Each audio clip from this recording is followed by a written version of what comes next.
Draw দিয়ে শুরু হয়েছে নতুন আঙ্গিকের ক্লাব বিশ্বকাপের যাত্রা। ইন্টার মায়ামি ও আল আহলির মধ্যকার উদ্বোধনী ম্যাচটিতে স্কোর করতে পারেনি কেউই। রোববার 15 জুন ফ্লোরিডার হার্ড রক স্টেডিয়ামে বাংলাদেশ সময় ভোর 6টায় ম্যাচটি শুরুর কথা থাকলেও উদ্বোধনী অনুষ্ঠানকে ঘিরে কিছুটা দেরি হয়। ম্যাচে লিওনেল মেসির ইন্টার মায়ামি পুরো ম্যাচে বল দখলের লড়াইয়ে এগিয়ে থাকলেও গোলের দেখা পায়নি। 56% বল দখলে রেখে তারা 9টি শট নিলেও অন টার্গেটে ছিল 4টি।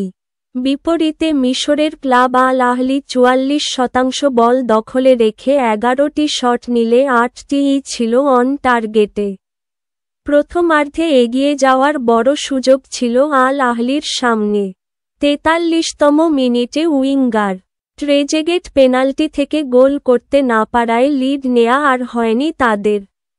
ম্যাচের বাকি সময়ে উভয় দল আক্রমণ চালালেও প্রতিপক্ষের রক্ষণভাগকে ফাঁকি দিয়ে বল জালে জোড়াতে ব্যর্থ হয় দলের ফরোয়ার্ডরা।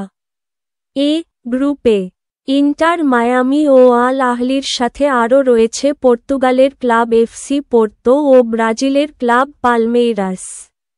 আগামী 19 জুন পোর্তোর বিপক্ষে গ্রুপ পর্বে নিজেদের দ্বিতীয় ম্যাচে মাঠে নামবে মেসিরা। উল্লেখ্য, টুর্নামেন্টে এবার অংশ নিচ্ছে 6 মহাদেশের 32টি দল। প্রতি গ্রুপে 4টি করে দল নিয়ে মোট 8টি গ্রুপে ভাগ করা হয়েছে। রাউন্ড রবিন পদ্ধতিতে প্রতি গ্রুপের সেরা 2টি দল যাবে শেষ 16তে। আগে প্রতি বছর মহাদেশীয় চ্যাম্পিয়নদের নিয়ে এই টুর্নামেন্ট অনুষ্ঠিত হলেও এখন থেকে আগের ফরম্যাটে হবে না। অনেক বড় পরিসরে এখন থেকে অনুষ্ঠিত হবে ক্লাব ফুটবলের এই বিশ্বকাপ।